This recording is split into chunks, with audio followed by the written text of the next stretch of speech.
Okay, we'll soon be on. Uh,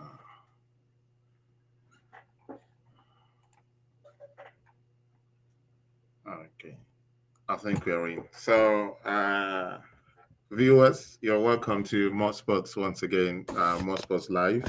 We're going to enjoy today's football banter with Larry. Welcome, Mr. Larry.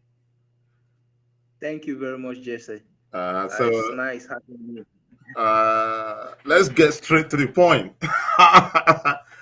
Newcastle just defeated Liverpool to lift their first major cup in the last 70 years. What is your opinion on that? Well, it's a terrific moment, honestly. I was wondering that, oh my God, if Arsenal had won this EFL, people probably will be saying that, oh, it's a minor silverware, it's not. Yeah. But I could see the passion, the emotion that is poured into this. It was maybe it was because of the history making moment. I don't know, but I can really say that it's really, really a terrific moment. No, actually, the atmosphere. I'm a Liverpool fan. I'm disappointed we lost. We'll come to that. But just understanding what the football game means. A lot of people do not understand the what would I say, the working class beginnings of football in the UK, and how it spread worldwide. Today it's been overtaken by mercantilism and commercial Yeah. interests, and all of that, big money they've come in, the corporate money. um, but Newcastle, even though they have Saudi owners, they have not gone on the splurge like Mm. Man City or any big club. They've selected an English coach, who is kind of like passionate about building young talent. When they signed Isaac, for instance, I was like, okay, he's a good player. And he plays in the Spanish league, and not for the top teams in Spain. And they bought him for probably 60 million pounds or something like that. And people were saying, oh, that was probably too much for an unknown and unproven Swedish player. But we've seen, I think they bought Willock. Willock was an Arsenal, Play. outcast. So they, they bought Willock, and everybody was saying, okay, we can let Willock go. And then they brought two more, apart from Guimaraes, who is like, okay, proper Brazilian baller. Joe Linton, when he came in for the first two seasons, it was like a hit and miss. But you could see that the team have come of age. They have worked together. They've gelled together, and they've given their fans something that money would never buy. So the Geordie fans today, two generations have grown, and they have not experienced the lifting a cup, their club lifting a cup, and they've produced greats. They produced Alan Shearer, for instance, who is the all-time EPL goal scorer. And Yeah. for me, that is something that football represents. Football brings joy to the common people. It brings joy to the people at the top of the food chain as well, but not as much as this guy. So I watched an interview before we started, and before the game actually, and it was about Geordie fans, two generations of fans who had never witnessed anything. So they only learned about Newcastle winning anything from their great granddad. So and I see also that was the kind of experience we enjoyed growing up in Nigeria as well. Mm. The Super Eagles, no, they were not Super Eagles, the Green Eagles of Nigeria. Every time they played, it was everything. Our joy, our happiness for that moment is linked to the way they played. Mm. So would you say it's the same thing, how it is in Nigeria? It's the same thing in Brazil, and it's the same thing that will be happening in Newcastle at this moment. Mm. Well, I noticed one exciting thing I've seen about this Newcastle side is that there is this growing yet unnoticed cohesion in Yeah. the team. nobody could actually, nobody really know what was unfolding. I mean, we know we could see Isaac, we could see Willock coming in for him. We could see so many of these guys, but it was a steady moment. But nobody was really. I think defeating Arsenal, beating um, um, Man City, and seeing them beating Chelsea began to give them some kind of we began to invest some attention on this side and say, wow, what is going on with these boys? And because of the rumored interest in Isak by Arsenal and some other big clubs Mhm. around, we began to say that maybe these guys have something up their sleeves. But tonight, I can really say that, well, um, it's really, really emotion soaked moment for um, Newcastle. And like you have just linked them to the feeling to what we used to enjoy when Green Eagles played then.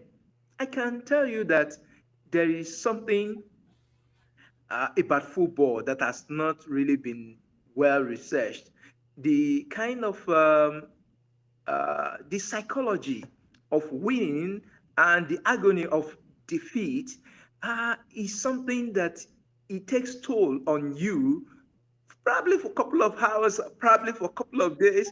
And as how Arsenal lost their, I mean, they were not able to pull wins in their before today's match. In about 2 or 3 games, I was almost shutting down for the whole season, because not because I'm no longer interested in the club, but I felt like, oh my goodness, I can't. I don't think I can continue with the kind of hope, interest, the promising moments we have seen in the past is. But let me tell you this: this will be definitely an unforgettable moment for Newcastle. Newcastle. So, can we actually say, because what I'm witnessing with the ownership structure is that when you look at what has happened in Marseille, for instance, where the Arabs, the Sheikh money, has flowed in, there's always this tendency to just go on a spending binge,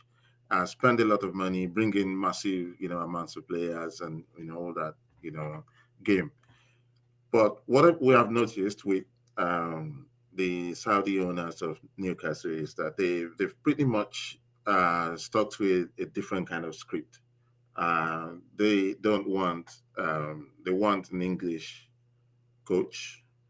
They want the core of the side to be English, and they're probably due to the regulations, the PPI regulations, um, as a PPF or something like that, that you can't overspend to Yeah. certain levels. Yes. Yes. They've been Yes. able to keep within that, structure, and they've kept producing, and they've even been in the Champions League as well, though it was not a great, occasion. But are we seeing Sheikh money that is sensible here? Yes, of course, you cannot. Uh, in the When you started your introduction, you're trying to unpack some critical development in football. Is the working class, how it began with the working class, and uh, gradually it was gravitating towards the commercialization of the football game. Mm, And at the moment, you could see that there is an element, not a significant element of finance in the uh, performance and of course the success of stories of some of these clubs. We cannot rule that out. The money from the Middle East that was coming in. Don't also forget that the money went into PSG, went into Etihad, it went into a couple of clubs like that that have been enjoying some significant push in their performances. And of course, we can say that it actually helped them. But then we cannot attribute all this, the performance of Newcastle tonight, everything to that particular, because it will weaken, it was going to weaken the kind of, the sentiment will weaken the total take of the development of the club. So when we look at it more critically, you can see that uh, Newcastle, they waited, they bided their time, and it has actually helped them to get this far. So, because you can say that Chelsea has, I mean, planted over 1.2 billion, and it's not really, it's been up and down story. And of course, Manchester United, if it were to be about finance alone, I mean, they finance the club almost to the edge of bankruptcy now. So you can say that, okay, it has influence, a significant one for that matter, but at the same time, you can say that at the end, technical input, the analysis of the sport itself, the analysis of the opponent, and so many, the mental discipline and all those things, other attributes, they contribute to the overall performance. Okay, so now let's talk. For me, let's talk about Liverpool and look at the game. Coming into this game, it looks like Liverpool knew what they were going to face. The coach was saying, "Oh, when in fact he analyzed them to the point that he said we've played them two times. When we went to Newcastle, St James Park, they were aggressive. They wanted to play us off the park from minute one, right? And they want to fight for every ball and they want to just be robust and take control of the game." And he said that when they came to Liverpool, they were like, okay, let's be a little, let's be that robust. Let's give them some kind of chance. And Liverpool was able to play their game. Um, the captain Van Dijk also said the same thing. A few Liverpool players also repeated the same lines. So Imende knew what was coming, and exactly as they are planning, from the referee blowing his whistle, they went at Liverpool with everything they've got. They never allowed them to play their game, settle down into any kind of rhythm. That was what happened. So if you know what to expect, and you knew what your opponent was going to do, and you analyzed it, you overanalyzed it, right? Could we now say it's down to a lack of respect to the Newcastle team, or is it down to the fact that the players are jaded, tired? Because obviously Liverpool signed only one player who scored the game today. The Italian player. That was the only player that came into the Liverpool ranks. So in the last two seasons, Liverpool has only signed two players. So are we saying that this Liverpool team, they look jaded and they're on their last legs? They're tired. They've had a long season. They've played a lot of games. What exactly happened in that game? Because I do not understand it. Liverpool didn't play until the last. In fact, until the final, until the regulation time at 90 minutes. That was when Liverpool Yeah. started to actually play. Yeah. Well, I can tell you that there could be a combination of factors. Don't forget that at the moment they have about 9 matches to go in the Premier League. Uh, yes, it looks like okay, they have scaled all the hurdles that could make Arsenal to catch up with them. But this is football. It can be dramatic sometimes. And I felt like, okay, they've been pushed, they've been stretched over the week against PSG, and you also understand that if even if you look at the match of the match between Valencia and Real Madrid, you could see that that's what brought Carlo Ancelotti, to come out and say that you try this next time, we are going to walk away. We are not going to play this match because 72 hours, barely 72 hours after the very tough match against Atletico Madrid, you are now bringing us uh, back to come and have it. And of course, it's been a tough one for them to play Valencia uh, over a period of time ahead. However, you can see that maybe the same thing is playing out here. I know they could have been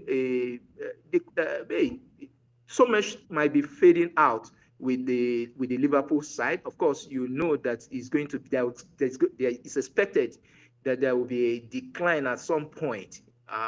This is a physically tasking exercise and profession, so you expect that there will be some kind of uh, decline at a point. So we cannot really say that specifically that is because of that. Um, but we surely know that uh, Newcastle prepare for this. Newcastle, if you see the build up to this final, you could see that they were not taking it easy with any of the top six. You can be sure of that. They were not taking it easy. And the thing got to is crescendo at this point. And they know that, okay, whether we're going to die playing Liverpool, surely Liverpool is the best team in the league. So we rather, if you look at Joe Linton, it wasn't, I think he only had one shot on Yeah. target. But however, he was running over everywhere, and I could see something that he was wearing Liverpool players out because of his physique. He was wearing them out, and I think that was very, very strategic for him. So then I can say that it's not just about uh, the fact that we are losing uh, we're going to lose or we're not going to lose is about the preparation. Yeah, I think I agree with some of the things you said there. But for me, as a Liverpool fan, what I found that I could not okay, what you said about the slump, every team is going to go through their slump, in the season, and usually for a club team, that happens around December through to the end of January and maybe February, the beginning of February. But you've seen clubs team, they've always finished very, very, very strong. From March onwards, they actually don't lose matches. That is why um, when we lost by a point to Pep's team twice, uh, those points were lost in December, January, and parts of February. That's it. But when Slot came in, Slot made sure that the team was, on and firing, all through this. And the slump is now looking like it's just being pushed from December to, it's been pushed from January, all the way to March, which is a critical, point at which you can win or lose, the EPL, title. It's still got a cushion of about 12 points at this moment, and there's 9 games to go. So I would not fret, over that, But some of the things that I'm beginning to see is that just like Klopp, Slot has been using the same set of players. He's refused. He was rotating a lot, but he's refused to rotate the midfielders. So Gravenbach, McAllister, and Soboslai, they've played virtually every game that we had, and you can see it on the face of Gravenberch is tired, right? Um, Look at McAllister, is aging. And then you can look at Soboslai. Soboslai is really, really tired. So they're not able to provide the same zest, the same powerful force, that was controlling the midfield. So I thought today that Liverpool, just like in the PSG game, on both legs, we were outclassed in the middle of the park, and once you cage the middle, part of Liverpool's style of play, then the wing play and the forward play, you're not able to do anything. Salah is just, of course, we knew Salah is fasting, but this is not the first time that he's been fasting and he's on fire. And he's not, he's been fasting before and been on fire. But this, against all of the three legs against, two legs against PSG and this game, Salah has probably only managed less than five, shots on target. So I have a problem with Slot here, the in-game management. If you knew you were going to bring these fresher guys who have been on the bench on, why didn't you do it when the game was at 50 minutes or when it was you are 1-0 down? You brought in Gakpo and you brought in, some of those guys you brought in today. So for me, I've to pass it back to you. I've always seen Slot as a better in-game manager than than Klopp. But could it be that he's also facing certain, problems that we don't see, that's now making him to make mistakes? Well, I think he's definitely his season will be tested. Only we don't know where it will, and it actually came out. I think it came out this week. Okay, this is a new week. Since last week, it came out. Uh, for me, I would say that it's not just those mid line of midfield that have been used, uh, being consistent this week. I mean, this season. Uh, if you look at the back line, also, most people believe that it's just for the entire season of Liverpool to collapse is just for to record one incidence of injury, uh, most especially uh, Van Dijk. They Yeah. knew that they would definitely collapse on him. It would definitely collapse on him. And the back line has been very, very formidable. And if you look at the goal difference on the league table itself, is suggesting that. Is suggesting that. And uh, the Champions League side, you could see that um, there is, I think they only had four. Uh, Maybe they consume fewer, but not the fewest. Uh, so now I can tell you that slot. I will give it to him. Give it to him. Someone who is just coming from a different league narrative and is coming to the Premier League and he took the league by storm. And to have gone this far, he has done a tremendous job. I will give that to him. Anything that happens that really upsetting the moment can actually be attributed to, of course, you will pay. Everybody will eat his breakfast, as they say, the street balance in Nigeria. You Nigeria, chop yeah. your breakfast. But then I found something quite interesting Mm. about this Liverpool, about Slot, is the fact that I think he has this rotation capital than any other uh, real contending side. Those sides that were because he was always having someone to come in and to change the match. Arsenal has never had that this season. Has not really had that. Let me put that way. Let me put it that way. And of course, the Man City side, the coach has been crying all over the places that give me back my players. So I can say that he had his moment, but it's just that okay, you can't have it. You can't just come and just loot everything that looks like uh, opportunity in this league. So we've got this narrative. I'd like your take on it. We've got this narrative that um, Liverpool somehow this season have been lucky, and for me, it's kind of like insulting to say Liverpool has been lucky. For years and years and years under Klopp, we were not given just one penalty. And in fact, they counted it at some point in like 3 seasons, Liverpool only got just two penalties and all of that.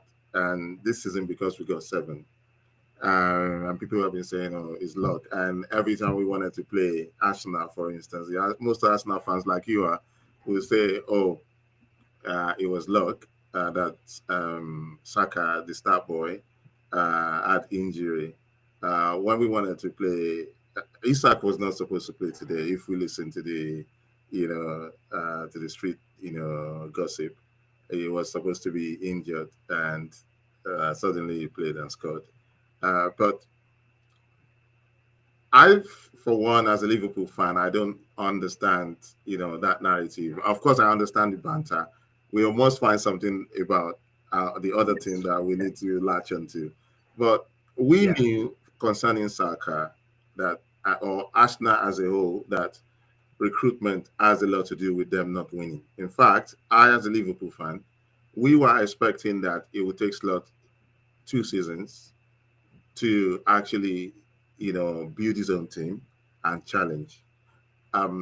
We weren't expecting to be in the position we were. To be honest, most of us, if the real Liverpool fans who understand football were going to tell you at the beginning of the season, they're going to say we were not expecting to win. We were expecting one of Arsenal or Man City to win. And for someone like me, I was tipping Arsenal because in the last 2 years, they've challenged City when Liverpool dropped off. They came up and challenged City, and in those 2 years, Arteta had enough experience, yeah, to understand what it takes to beat this guy. But for whatever reason, we kept saying to you guys that look, two things was going to happen. In the penultimate year of club, we were challenging on four fronts. We were going to win four, quadruple, and we fell apart and won only the Carabao, right? What Mhm. happened? No, I think it was in his last season anyway. So what happened Mm. the year after?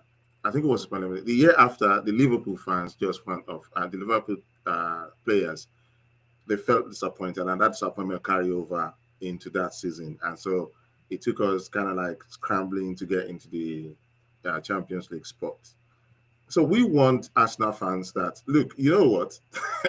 The same thing. If you challenge City, because we've been challenging City, and we've lost the league by just one questionable point, and we knew that there are some refereeing decisions that went against us that could have tipped, the winning of the cup in our favor. We warned you about that happening. So 2 seasons, I think some of those players were like, "Oh, are we really going to catch this cheating club?"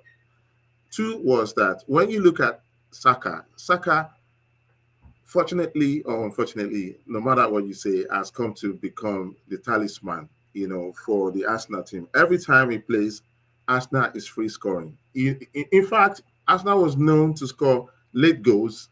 In the Yeah. last 20 Yeah. minutes of every game, Arsenal was just putting it in. And that was down to the work rates of Saka. And when you look at Saka, he plays 98% for England and he plays 98% for Arsenal. You knew that, and he's been without injury for the last 4 years. So you knew that at some Mm. point the injury was going to come on, and it came on in the summer. So when you now look at that in the light of the recruitment that Arsenal did, when you brought in Merino, I do not understand why you brought in Merino. When you brought in Sterling, I didn't understand why you have to bring in Sterling. Some of us were praying that, okay, we were happy that you were making these mistakes.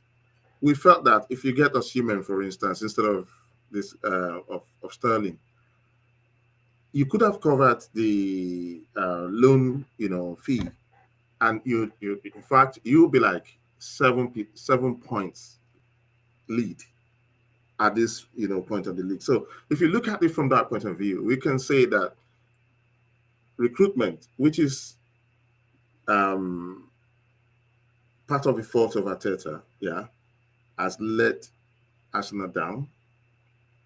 Also, not managing, because you could have prepared that. Okay, if Saka, goes off injured, who's going to replace him?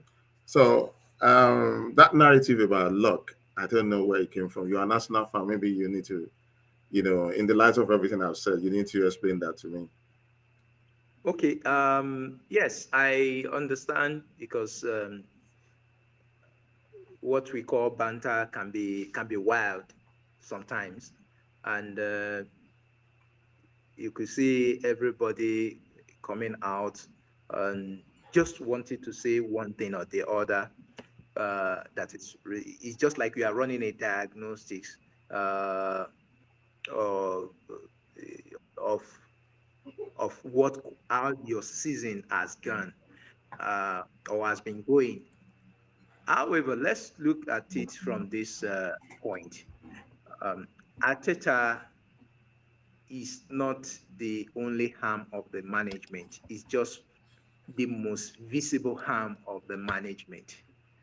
You see him, he speaks concerning the match they are playing, and after the match, he is still is subject to an interview to speak on behalf of the players, and sometimes on behalf of what the management plans to do. Uh, However, then you see some things happen that nobody has been able to explain. Edu left the club. It was a sporting director, and we all know the role of a sporting director in any club. That whatever you call recruitment, mostly uh, can be traced to the capacity and the competence of uh, the sporting director. Now, since he left, I don't know what really transpired uh, in the boardroom. I don't know, but he left, and I think Ateta must have shouldered that part as well of trying to bring in someone. So, and I can't really say that I understand all how the structure within the Arsenal management works. But all that we need, I was so frustrated in the January window that it's so obvious what Arsenal is lacking. I mean, I at a point in time I was thinking this guy from Manchester United that they found very surplus to requirements, maybe because of his conduct, I don't know, or maybe he was dropping.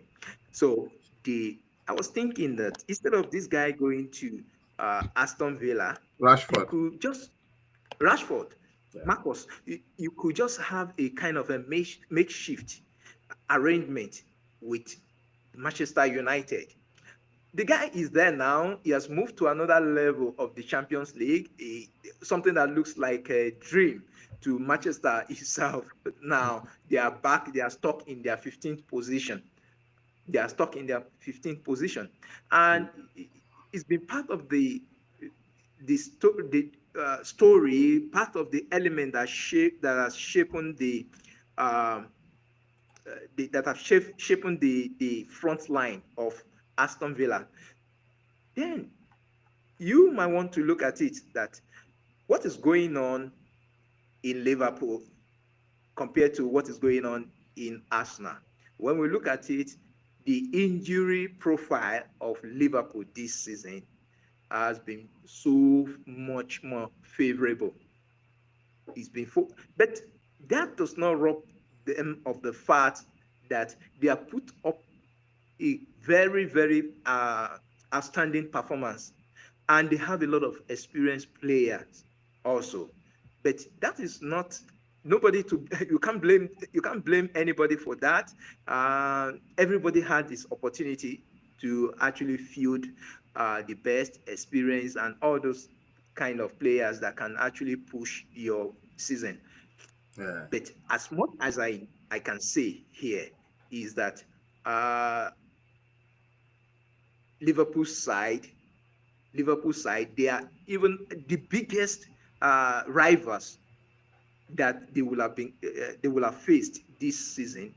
They have slumped. They are no way. They are just trying to stay afloat to the end of the season. So I was expecting if Arsenal, for instance, has collapsed because they could not do what they needed to do in the market. Uh, what I was thinking that it shouldn't be a simultaneous experience between Arsenal, um, Man U, and Man City. Everything is just, and at the end of the day, you look at the gap. 12 good points between the leader of the league and the runner up. No, that is mind blowing. That is just mind blowing. So while I will give it to them that they are not a they are not a side that you can just push aside and say, oh, what is going on there? No, it's not a fluke of victory.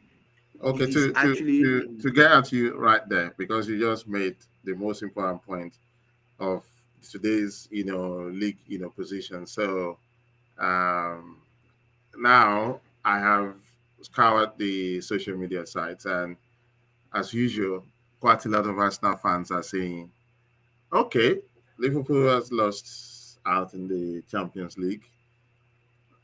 They've lost the Carabao Cup final, and now it's easy for that they might lose the EFL, league itself, league title. Do you think that's possible? no, I'm not going to believe that. I'm not going Why? to. Why do you I don't. say wa- that? I don't. I don't want to. I don't want to stretch my optimism beyond that threshold of reality. Uh, you, you see, in my place, they will say it, but I will translate it into English. Yeah, saying that if you've been chased by masquerade, uh, don't give up yet. As just as you're getting uh, your strength is fading out, the remember that even the masquerade itself is also losing momentum. So you can see that just like it appears like, oh, there's the experience in the last 1 week by Liverpool has not been uh, a pleasant one for them. We should also understand that Arsenal has not been able to fix the core problem, I mean, challenge that they are facing. And Mm. for as long as that has not been met, you can play Southampton and you still drop points because winning Chelsea today, honestly, it's just like Chelsea has not been able to take advantage of Arsenal. They Okay. have not been able to take advantage of Arsenal. But Mm. I can really tell you that uh, that forward line, you could see that there is a big vacuum that is left there. Honestly, Saka, like you have said, is Arsenal's and it's like since he left, uh, I would. That's why I would commend Ateta. I never even believed that Arsenal will be in the second. They will retain that second position since Position. Saka left. I But thought the but wait, whole wait, wait. Let me tell you something. I'm here. I'm reading it now. As the next, match that Arsenal plays is on the Tuesday, 1st of April. Yeah, and they're gonna play against Fulham, right? eh, Interestingly, Liverpool is yes, going to play on the 2nd of April, and they're going to play Everton. Everton. And if Yeah, there's a kryptonite club to Liverpool at this moment, especially with Moyes at the helms of affairs on the Everton side, because most people don't realize that Liverpool and Everton share the same city. In fact, they, you can Messi, walk Messi, across Messi, Merciless Messi side. Merseyside. We're voting on Merseyside. In fact, for history enthusiasts, Everton was the first. It was the elder club. It was only Yeah. Everton Football Club that was first. Started founded Yes. in Liverpool, and then there was rifts, and problems, and people decided to go and form, Liverpool. So Liverpool is like the junior club, and then Everton guys do not find it funny that Liverpool has gone on to win everything winnable. And every time they play Liverpool, it doesn't matter if they're in the championship. It doesn't matter if Everton is in League One. So that is true. We talk about working class, pride, and glory. Yeah. Is always a Yeah. thing between Liverpool and Everton. So I think it's difficult to say, even with the state of Arsenal right now, Fulham are going to beat them. It's impossible. So let's say Arsenal wins their game on the first, and Liverpool plays a draw or lose. The gap is just 9 points. Well, I am very. I understand that as we draw closer to the end of Arsenal has an uphill task, and I think if Ateta will be sincere, he will know that it is safer to trail Liverpool than to throw away the biggest moment against Real Madrid, which comes up also on the 8th on the 8th of April. Uh, Wait, let me if quickly you stop want you to, there. I checked the reverse fixture. The one you're playing on the first. These games are coming in yes, thick and fast. So you might say yes, Liverpool have an advantage because they are out of the Champions League, and you guys are obviously, playing Champions League. yes. But on Saturday, 5th of April, Arsenal is going away to Everton. That is a Wow. tough place to go to. And Liverpool, in the reverse case, will be going away to Fulham. That's also a very Yeah. tricky game. That It's Liverpool may just not. it's a diagonal. It's a really really a diagonal challenge. So So it's you really think really a diagonal there one. will be twists and turns? There will be twists Yeah, and turns yeah. in the as There will be twist. And for me, I'm just I think like every other Arsenal fan, I think they are much more trying to figure out what could happen between Arsenal and Real Madrid. And history is actually in the favor of Arsenal because since 2006, Arsenal has met Real Madrid 4 times. And as Real Madrid not just been they have just been able to pull 2 goals and they have never won. And they have never won. So, and if Arsenal could go there with that mentality, or they could play them with that mentality, they might be able to bring, and of course, they might be lucky. Vini might just be might be out of the first leg, but that itself is a permutation. But then we can't rule that out in football. So uh, uh, I think we. then Okay, that you're comes back. out. You're back. Yeah. Yeah, let's carry on. Yes. So I'm much more interested in what happened at the Champions League level than this a wide chase of Liverpool. If Liverpool loses, even three, I mean, if they lose 3 matches, that still doesn't guarantee Arsenal winning the rest of the games. Let's be more practical here. It does not guarantee that. So Okay, it's but on that note, fortunately, I had a friend over last night, and we were just yeah, watching. Um, yeah. we were on YouTube. We were watching. Please continue. I'm with Okay, you. We were Yeah. watching the great sides, Arsenal of 1995, 96, 97, and in that team, and I was looking at greats. I was looking at Mark Mm. Overmars. I was looking at Longback. I was looking at Kanu. I was looking at Thierry Henry. I was looking at David Seaman. I was looking at every Palo. You know, when I looked at that team, are you there? I'm with you. Yeah.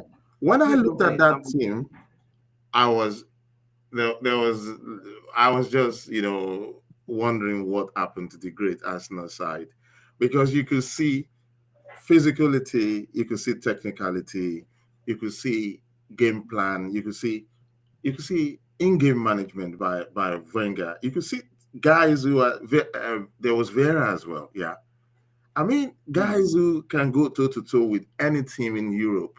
And I was telling my friend, I said, look, the Wenger time is no joke. The glory times of the Wenger is no joke. I was seeing, in fact, there was a game that Arsenal played Chelsea, just a replica of the game that you played today. And Chelsea of that team was managed by Mourinho, and they were, fantastic, fantastic. John Terry was in there, you know, Drogba was in there, and all of these, great players. And Kanu, Arsenal, Chelsea was leading 2-0. I think this is 96, either 96 or 97. Mm. Chelsea was leading I'm with 2-0. you. Yeah. Okay. And Kanu turned on the magic. He was there on that day. So if Thierry Henry was not performing, trust Kanu to take the boost by the on. If he was not performing, there's this, Norwegian dude.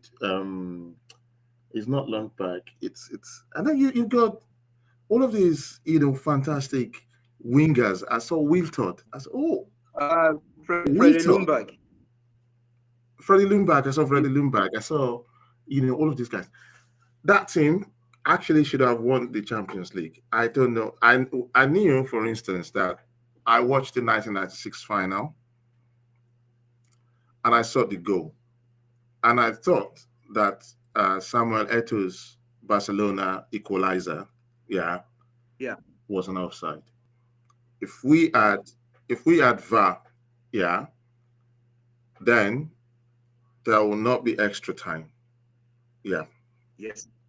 Or there will not be the second goal because I think it came in the extra time or whatever it is. But I do think Yes. that Arsene Wenger side actually deserves to have won a Champions League. But when I looked at that team of that era, versus the team that you currently have, going past Madrid, that's a tough ask for me. I don't see it.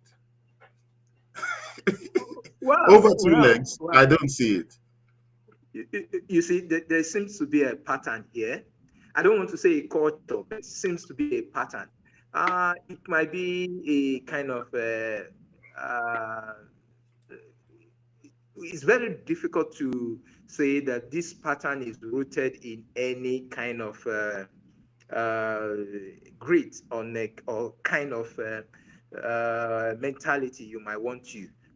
But it's also a mentality. You could see that even before Arsenal went for Chelsea today, I knew that Arsenal would beat Chelsea. One is the point is that Arsenal playing the top six, you can almost be sure that they can beat any one of them. They can beat. There is nobody in the top six that you see that Arsenal going to even before when Rodri was fit and playing for under Ateta. Let me put it this way: in recent years, um, you could see that Arsenal go to Etihad without fear, and when they come, they give it back to them. They do not withdraw. However, when we're looking at Real Madrid, if you're looking at Real Madrid, they are probably the best team in the world today. But then you could also see that playing them and Ateta coming, mobilizing his boys against them. Okay, let me give you a theory. This theory may not really suffice. You could see that Vinicius, there will likely be an international break. Vinicius Vinicius and Gabriel will probably be seen at the international opening or window, and you could see that Saliba will probably be seeing uh, Kylian Mbappe, Mhm. and the other one, Bellingham. This our Kasongo boy, what's his name now? MLS, Miles Lewis Kelly. Okay. They are going to see. Mhm. So then, somebody was mischievous enough to say that, come on, even at the training for the international break, uh, why don't our defender, why don't they just break their legs during the training? Yeah. Break their legs during the That's training. anti But football. then Yeah. that is unprofessional. That's not, of course, you don't expect that. So, however, I can tell you that Arsenal is going to pull a surprise. I don't know how it's going to go eventually. Maybe one of the legs, maybe one of the legs, maybe both. But I'm sure. Okay. I'm very sure that I'll take your I'll maybe take your after I'll take your Madrid, optimism. Yeah. yes, But Madrid as will definitely be Madrid will definitely be difficult to take down, but it's not impossible. well, my prediction is that Madrid is going to beat Arsenal home and away. That's what I think is going to happen because it's going to just be like this current Arsenal team versus the current Madrid team. Of course, Madrid have not been playing like they should, and those guys have not been firing on all cylinders, but they are big game players, strewn within the Yeah. team. They are big game players. Yes, When it comes to, for yes, instance, you do not have the experience of winning Champions League. So when you go through the okay. rough patch, the sticky patch within the games, they are going to have more experience, what to do, when to do it, and how to do, to do it. But let's leave all of that, to one side. Let's revisit two games quickly. You know, PSG versus Liverpool and Atletico versus Real Madrid. Because my thinking, which of course, in the banter space, a lot of people don't get, is that um, the Liverpool team that PSG actually faced, they were on the slump, if you look at it that way. And even on that slump, there have been um, the goal that decided the game was an offside goal because they wouldn't use VAR in, but we won't dwell on that. And we would have scraped through, but eventually we'll still have been beaten by whoever we meet, the next level. And then we had, you know, of course, when the league started, I think PSG just scraped through. They were even below Aston Villa in the line of qualification. Now they're going to play Aston Villa. I do have an inkling, I have a feeling just somewhere at the back of my head that Aston Villa might actually shock them because um, Liverpool, if you look at the games we play since before we play PSG, we Mhm. have been scraping through. In fact, we played Southampton, we scraped through. We should Southampton was the whipping, boys of the league, and everybody was just giving it to them, and we were like struggling with these guys. Physically we were not in it. So if you get a more physically strong side like Aston Villa, they will give it to PSG. Because I think the coach is overrating what is built. I'm not saying it's not fantastic, but if you see a team that's going to match them with equal energy and equal, thinking, forward thinking, yeah, they might just come short. That on one side, and then I don't. What do you think about my opinions on that? Well, the if I look at it I look at it from this angle. Uh, what was the position of the PSG that led to that round of 16? And No, because give me the well, answer in the well, light well. of the fact that they have been touted as favorites to win the Champions League. That is where my opinion Uh, came in. I do not accept that. So I think it's in the that light of is that. Yeah.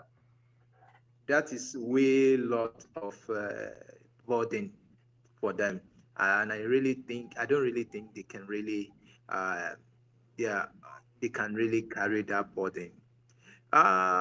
Technically, of course, you know their coach is technically endowed. Uh, there's no doubt about that. Uh, but then you look at the players. Most of them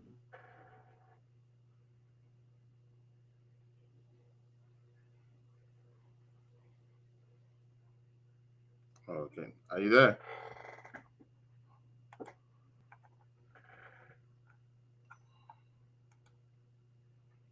Hello? Hello? Hello?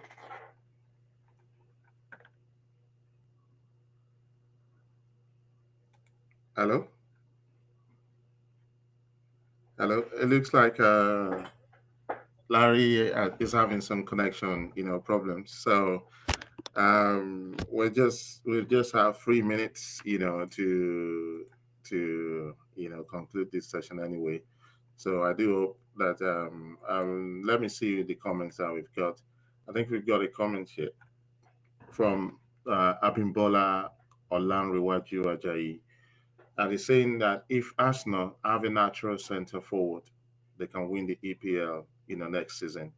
I do believe that absolutely, and it's what we've been saying. I don't understand how ordinary fans like us, can see that gap that you needed natural number nine.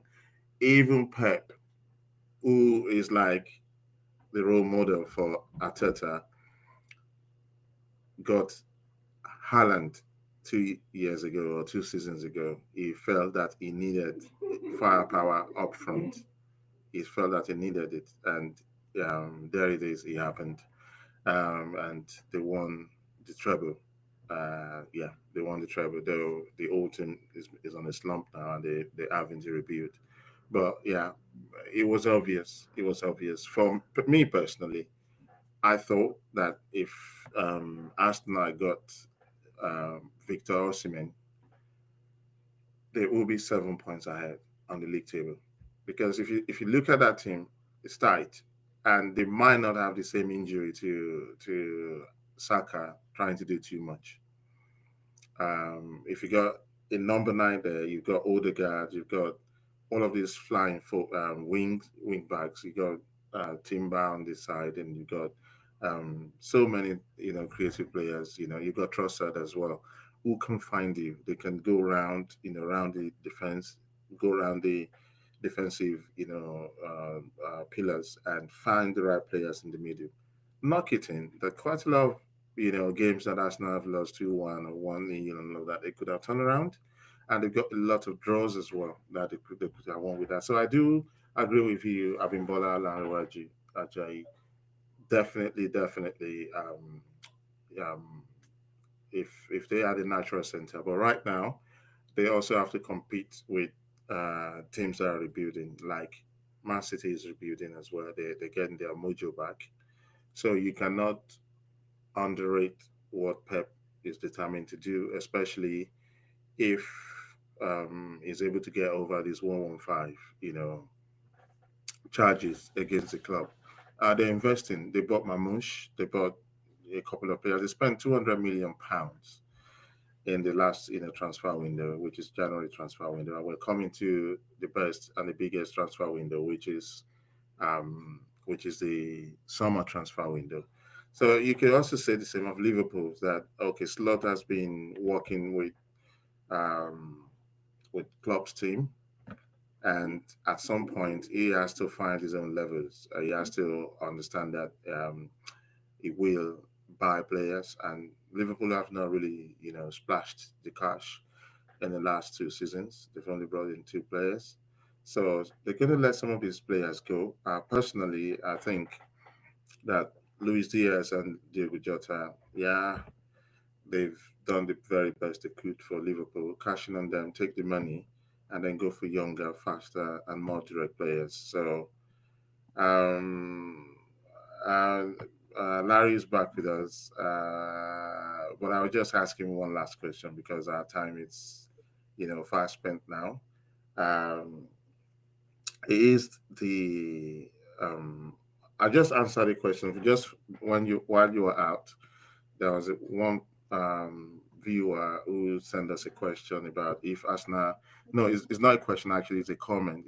He said that if Arsenal have a natural centre forward, they can win the EPL next season, and I do agree with him. But now there are other there are other complications within it because there are other teams uh, that are now also strengthening. You understand? So Saka is going to come back.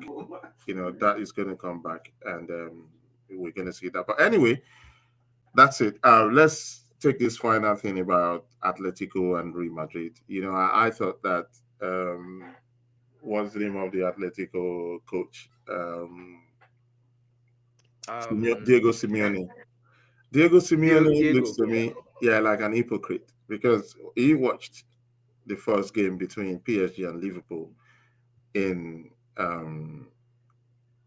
is it the Cauldron they call it now in Atletico, and no no sorry at the Parc des Princes in PSG, and he said that he doesn't like it when teams play low block football or they play defensively, and I was like, somebody pinch me, am I dreaming, or is this guy having a laugh? The old ethos, the old the old strategy of Diego Simeone from day one till now, it doesn't change skin. His team, you know what to get when you What, play his team. They're gonna play low block. what is that? What is actually he is notorious for You get is what I'm that low saying? So block. he's trying to flip the script That, around and attack Liverpool that sounds funny. because he Yeah, doesn't have the kind of it's pedigree pure. that Liverpool has. It's purely ironic. It's Yeah. purely ironic. So Yeah, go. now he said that, and 2 weeks later or a week later, he played Madrid, and the only foray they had to go out, they played a ball forward, and Gallagher, Conor Gallagher, Yeah. ex Chelsea player, scored that goal, and they defended it. Yes. They defended it to Yes. the last minute. Mm, It was just yeah. throwing bodies after bodies after bodies after bodies. These are defensive machines. I'm not saying that I'm someone who likes teams or people who are pragmatic. Do whatever you need to do to win. Like Slot has played different styles this season. In fact, when we were analyzing Slot's style of play, people said he has played more than 15 different formations this season alone. You don't find that Yeah. of coaches like Simeone. And he went to Madrid, even in his own stadium called, is it the Cauldron they call it? And he was actually playing that. So thankfully, I felt that I supported Madrid against them because I don't want negative football to win, and especially for what he said about Liverpool. So this sort of two-faced, kind of talk. What do you see to it so that we can close, the thing with that? Well, like I say, if there is something Simeone is notorious for, is that low block and defensive, not even just somehow gravitating towards ultra ultra defensive side tactics. it's not even that kind of the Morio kind of method or tactics. Is a bit, you know, the thing in the La Liga is that because there's too much devotion to uh, Real Madrid, Barcelona, is people have not been able to estray Atletico the way they should. If Diego is in the Premier League, he will have been fired long ago. He will have been fired long ago, because Like I Tony Pulis. remember that. Like Tony Pulis. Yes, yes, exactly. Because at the end of the day, you look at it that uh, the second coming of Mourinho to Chelsea, uh, the owner, the owners were feeling like, okay, can't you give us something? I mean, totally different from what we are know your trademark stuff. Can't you? And I don't know. They had to part ways, but then you look at Atletico Madrid, of course, they knew each other. Real Madrid and Atletico, they knew each other very well. Hmm. But they started defending that one goal, I believe, in pretty too early, and it just launched into that defensive mode when you knew everybody knows what that as Carlo Ancelotti is like a dragon of football. If if if a match slip into extra time, let me say three, you could almost read Ancelotti that look, this guy still believes that they may be able to pull a win, or they may be able to pull like a comeback in this game. He did it against uh, Man City almost twice. He did it against. So then you just felt like, okay, let me get to the. And you want to defend, and you're defending against three almost unplayable players. Yeah. Hulan, Vinicius, and what that other guy, about four of them like that, and you know that somehow they're going to grind something out of that match. But then for me, he's a dreamer. Let me just and he will continue. I know he's still coming back to Champions League next season, and he's probably going to go Of course, it's going to as go on. far So as let's far as he end has this. gone this I season. want you to, just like we're saying now. I know that the World Cup qualifiers, it's on in Nigeria again, right? So, Yes, please. and then we know that Nigeria, they've got um, the regular teams are probably going to qualify. Egypt, the footballing Mm, powerhouses. So mm. the one I thought team as that is much. the one team that is going to that looks like it that's going to crash out is Nigeria, and they've got this massive game against Rwanda. And then suddenly we've got a new coach. Nigeria's hired a new coach who happened to be the coach of the Ivorian, national team, the XY coach of our Yeah. Ivorian national team. And it didn't do too bad in his qualifiers. It was an ex-player who played in France and all of that. So um your gut feelings. I want your gut feelings on this. Is Nigeria going to qualify?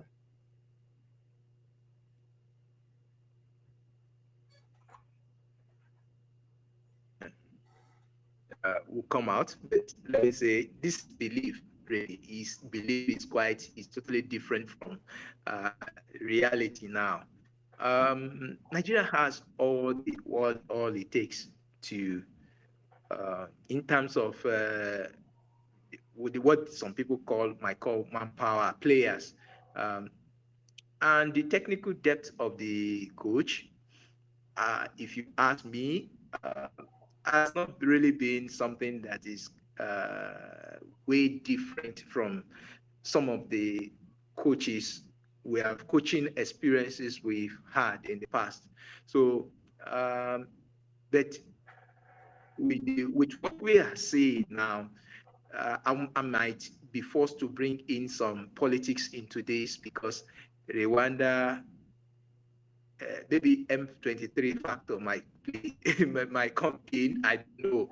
I don't know to what extent is affecting them, is affecting their organization, is affecting the public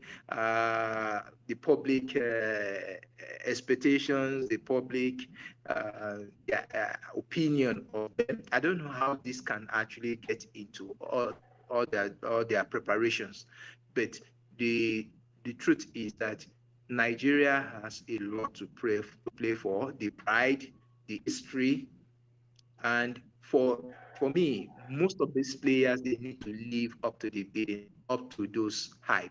So I really believe that too many things need to go into that match for Nigeria, and I surely believe that Nigeria will win. Oh, okay. So on that note, I would like to tell our viewers that we're ending today's show. Um, we think that the Premiership is still open and there's a lot to play for. Liverpool has, lost out on the Carabao Cup to Newcastle, and we congratulate, Newcastle and Newcastle fans all over the world. 70 years of waiting for a cup, a title, it's no mean feat, and that has been delivered in the most, spectacular kind of way. So, congratulations to you once again. And Larry does believe that Nigeria, with all the problems that we've got, there's a chance, for World Cup qualification, which, to be honest with you guys, if we don't qualify, um, I don't think you understand what that means to the average Nigerian.